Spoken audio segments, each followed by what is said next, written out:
Well, hello and welcome to Qlik Spotlight. Now, I am in the King of Prussia office today, and I've got the very great pleasure of introducing Stephanie Schwab. Now, you're STEM Program Administrator. For those who don't know, what does that mean? What is it all about? What's your role? Sure. So STEM stands for Science, Technology, Engineering, and Mathematics, and I'm a Program Administrator at Montgomery County Intermediate Unit, which is an educational service agency. So we're the go-between between our State Department of Education and all of the school districts within our county. And I support them around STEM curriculum, instruction, assessment, professional development. So that's my full-time job, but on the side, I also, through that work, am part of the PA SEED, STEM Experiences for Equity and Diversity Ecosystem. PA SEED? SEED, yes. Okay. So STEM Experiences for Equity and Diversity. Another acronym. We love an acronym, don't we? Another acronym. And so that ecosystem is for Bucks, Chester, Delaware, and Montgomery County, where we're trying to bring all stakeholder groups together that could influence student STEM experiences. So business and industry, college and university, informal education centers, parents, families, bringing everyone together so that we're all on the same page, working for what's best for our students. So is this for everyone, or is it catering for a particular type of student or a particular area or whatever, or is it for anyone to get involved in this? I personally believe, and our ecosystem believes, that it is for anyone. And it's not that everyone's going to fill the STEM job pipeline, which is why we do a lot of what we do to fill those jobs and the way things are changing so students have those skills.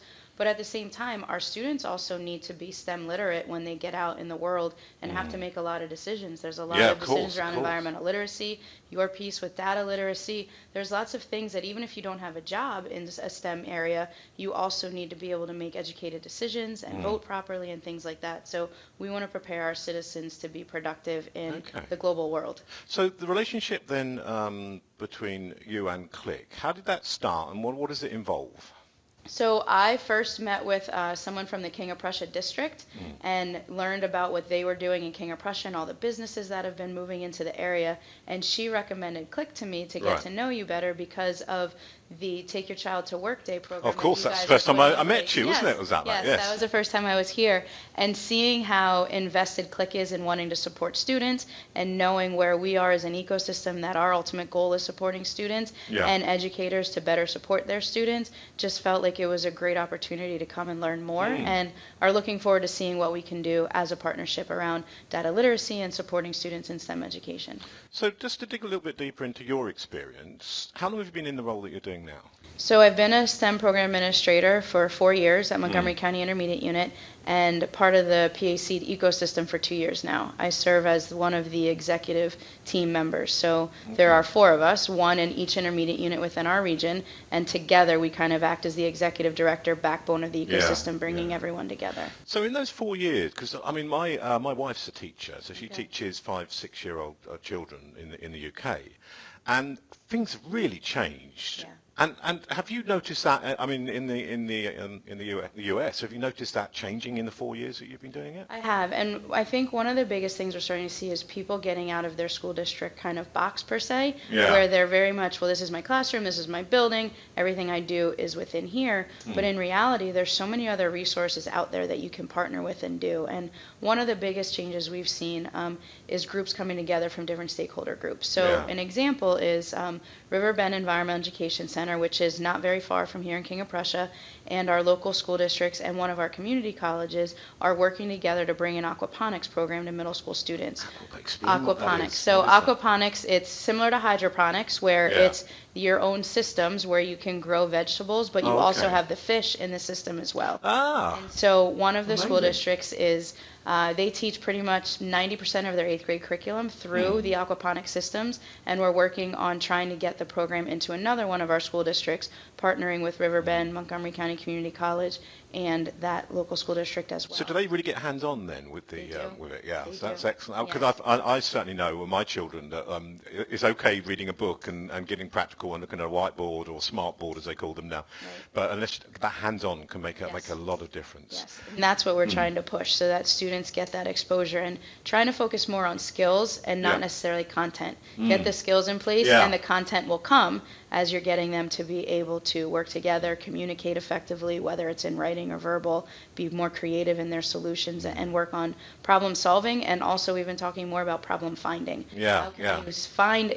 areas that need someone to solve what's going on. Is, do you even realize that there is a problem there? How can you be a little more proactive and not just wait for the problems to come to you? And making learning enjoyable. I certainly remember the subjects that I knew when I was at school, which was a very long time ago, I will say. But the subjects that I learnt when I was at school, if I enjoyed it and if I was curious and I was interested, then I learnt. Yes.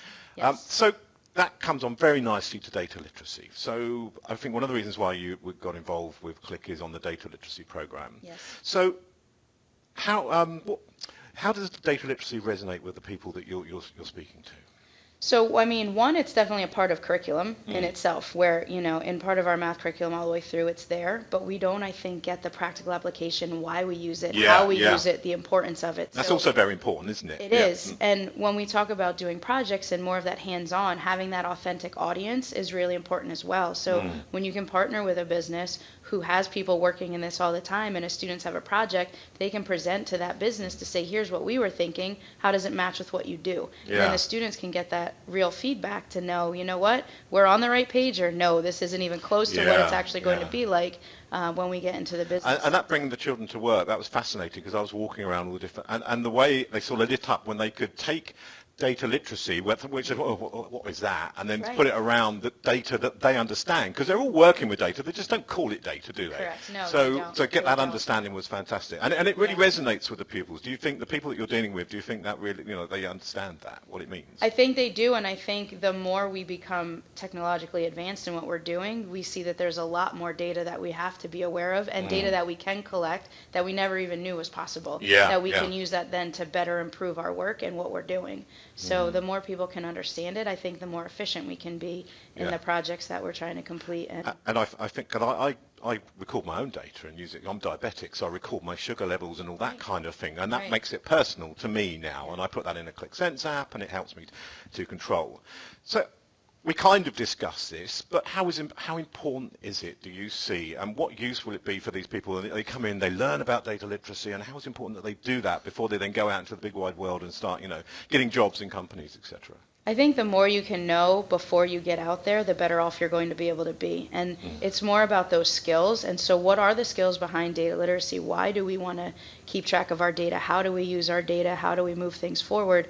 And if they can have that advantage moving in, they'll be able to, I think, perform better in their workplace. But also personally, how do you manage your data, and what can you do to provide yourself a better environment as well? How are you looking to measure that, or are you measuring it yet? That's where we have also been struggling, because so much of this work, there are so many people involved and so many variables. So how can we measure for it? And that's a conversation that we've been having, because if we want to say that our ecosystem is having an impact, there's many other things that a student is involved in. So how can you actually narrow it down?